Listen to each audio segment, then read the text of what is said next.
ವಾಹ್, ಯಾಕೆ ಈಗ ಬಂತ ಸ್ವಾದ? ಖಂಡಿತ ಈಗ ಬಂತು ಅಸಲಿ ಸ್ವಾದ. MDH chunky chaat masala life ಅಲ್ಲಿ ಅಸಲಿ ಸ್ವಾದ ತರುತ್ತೆ. ಅಸಲಿ ಮಸಾಲ. S MDH. ಕೊಪ್ಪಳ ಜಿಲ್ಲೆ ಗಂಗಾವತಿ ಪಟ್ಟಣದಲ್ಲಿರೋ ಸರ್ಕಾರಿ ಗೋದಾಮಿನಿಂದಲೇ ಅನ್ನಭಾಗ್ಯ ಅಕ್ಕಿ ಮಾರಾಟ ಆರೋಪ ಕೇಳಿ ಬಂದಿದೆ. ಲಾಲ್ ಬ್ರ್ಯಾಂಡ್ನ ಪ್ಯಾಕೆಟ್ಗೆ ಅನ್ನಭಾಗ್ಯ ಅಕ್ಕಿ ತುಂಬಿ ಸಾಗಾಟ ಮಾಡಲಾಗ್ತಿದ್ದು 270 ಕ್ವಿಂಟಾಲ್ಗೂ ಹೆಚ್ಚು ಅನ್ನಭಾಗ್ಯ ಅಕ್ಕಿ ಅಕ್ರಮವಾಗಿ ಮಾರಾಟ ಮಾಡಲಾಗಿದೆ. ಗ್ಯಾರಂಟಿ ಅನುಷ್ಠಾನ ಸಮಿತಿ ತಾಲೂಕು ಅಧ್ಯಕ್ಷರ ವಿರುದ್ಧ ಆರೋಪ ಕೇಳಿ ಬಂದಿದೆ. ಗಂಗಾವತಿ ತಹಶೀಲ್ದಾರ್ ಗೋದಾಮು ಸೀಸ್ ಮಾಡಿದ್ದಾರೆ. ಇಂದು ಗೌರಿ ಹಬ್ಬ, ನಾಳೆ ಗಣೇಶ ಹಬ್ಬವಿದ್ದು ಶಿವಮೊಗ್ಗದಲ್ಲಿ ಖರೀದಿ ಭರಾಟೆ ಜೋರಾಗಿದೆ. ಶಿವಮೊಗ್ಗದ ಶಿವಪ್ಪನಾಯಕ ವೃತ್ತದ ಮಾರುಕಟ್ಟೆಯಲ್ಲಿ ಜನಜಂಗುಳಿ ತುಂಬಿದ್ದು ಹೂವು, ಹಣ್ಣು, ದಿನಸಿ ಖರೀದಿಗಾಗಿ ಮುಗಿಬಿದ್ದಿದ್ದಾರೆ. ಶಿವಮೊಗ್ಗದ ಗಾಂಧಿ ಬಜಾರ್ನಲ್ಲಿ ಜನ ಖರೀದಿಯಲ್ಲಿ ತೊಡಗಿದ್ದಾರೆ. ಭಾರತದ ಮೇಲೆ ಅಮೆರಿಕ ಹೇರಿರುವಂತಹ ಶೇಕಡ 50ರಷ್ಟು ಹೆಚ್ಚುವರಿ ಸುಂಕ ನಾಳೆಯಿಂದ ಜಾರಿಯಾಗ್ತಾ ಇದೆ. ಹೀಗಾಗಿ ಇಂದು ಪ್ರಧಾನಿ ಸಚಿವಾಲಯದಲ್ಲಿ ವಿಶೇಷ ಸಭೆ ನಿಗದಿಯಾಗಿದೆ. ಈ ಸುದ್ದಿಗಳನ್ನು ನೋಡೋಣ ದೇಶ ವಿದೇಶ ನ್ಯೂಸ್ ಟಾಪ್ನಲ್ಲಿ. ಭಾರತದಿಂದ ಆಮದು ಮಾಡಿಕೊಳ್ಳುವ ಸರಕುಗಳ ಮೇಲಿನ ಶೇಕಡ 50ರಷ್ಟು ಅಮೆರಿಕದ ಸುಂಕ ನಾಳೆಯಿಂದ ಜಾರಿಗೆ ಬರಲಿದೆ.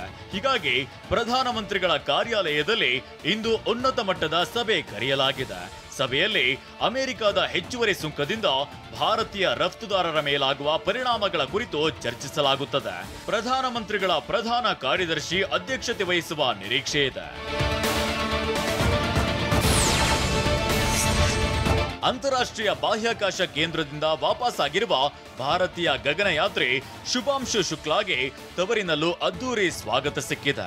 ತೆರೆದ ಜೀಪ್ನಲ್ಲಿ ರಸ್ತೆಯಲ್ಲಿ ಮೆರವಣಿಗೆ ನಡೆಸಿದ್ರು. ಬಳಿಕ ಯುಪಿ ಸಿಎಂ ಯೋಗಿ ಆದಿತ್ಯನಾಥ್ ಹೃತ್ಪೂರ್ವಕವಾಗಿ ಸ್ವಾಗತಿಸಿ ಸನ್ಮಾನಿಸಿದ್ರು.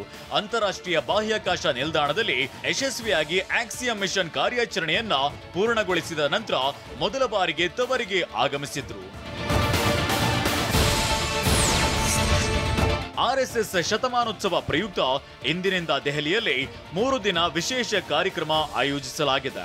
RSSನ 100 ವರ್ಷಗಳ ಪಯಣ ಹೊಸ ದಿಗಂತಗಳು ಎಂಬ ಶೀರ್ಷಿಕೆಯಡಿ 3 ದಿನಗಳ ಉಪನ್ಯಾಸ ಸರಣಿ ನಡೆಯಲಿದೆ. ದೆಹಲಿಯ ವಿಜ್ಞಾನ ಭವನದಲ್ಲಿ ನಡೆಯುವ ಕಾರ್ಯಕ್ರಮದಲ್ಲಿ RSS ಮುಖ್ಯಸ್ಥ ಮೋಹನ್ ಭಾಗವತ್ ಸಮಾಜದ ವಿವಿಧ ವರ್ಗಗಳೊಂದಿಗೆ ಸಂವಾದ ನಡೆಸಲಿದ್ದಾರೆ. ರಾಜಸ್ಥಾನದ ಪ್ರಮುಖ ಪ್ರವಾಸೋದ್ಯಮ ಕೇಂದ್ರ ಜೈಸಲ್ಮೇರ್ನಲ್ಲಿ ಸುಮಾರು 2000 ವರ್ಷಗಳ ಹಿಂದಿನ ಅಸ್ಥಿ ಪಂಜರವೊಂದು ಪತ್ತೆಯಾಗಿದೆ. ಜೈಸಲ್ಮೇರ್ ವಿಶ್ವವಿದ್ಯಾಲಯದ ಜಿಯಾಲಜಿ ವಿಭಾಗದ ವಿದ್ಯಾರ್ಥಿಗಳು ನಡೆಸಿದ ಉತ್ಖನನದ ವೇಳೆ ಮೊಸಳೆಯಾಕಾರದ ಅಸ್ಥಿಪಂಜರ ಪತ್ತೆಯಾಗಿದೆ. ಈಗ ಪತ್ತೆಯಾಗಿರುವ ಅಸ್ಥಿಪಂಜರ ಡೈನೋಸಾರಸ್ಗಳು ಜೀವಿಸಿದ್ದ ಕಾಲದ್ದು ಎನ್ನಲಾಗ್ತಿದೆ. ಇಂತಹ ಅಸ್ಥಿಪಂಜರ ಸಿಕ್ಕಿರುವುದು ಇಂಗ್ಲೆಂಡ್ ಬಿಟ್ರೆ ಭಾರತದಲ್ಲಿ ಮಾತ್ರ ಅಂತ ಪ್ರೊಫೆಸರ್ VS ಪರಿಹಾರ್ ಹೇಳಿದ್ದಾರೆ. ದಶಕಗಳ ಕಾಲ ಭಾರತದ ಗಡಿ, ಭೂಭಾಗ ಮತ್ತು ಆಕಾಶವನ್ನ ವೈರಿಗಳಿಂದ ಸಂರಕ್ಷಿಸಿದ್ದ MiG-21 ಈಗ ಇತಿಹಾಸದ ಪುಟ ಸೇರಿದೆ. ಭಾರತ ಸರ್ಕಾರ ಈಗ MiG-21 ಫೈಟರ್ ಜೆಟ್ಗಳನ್ನ ನಿವೃತ್ತಿಗೊಳಿಸಿದೆ.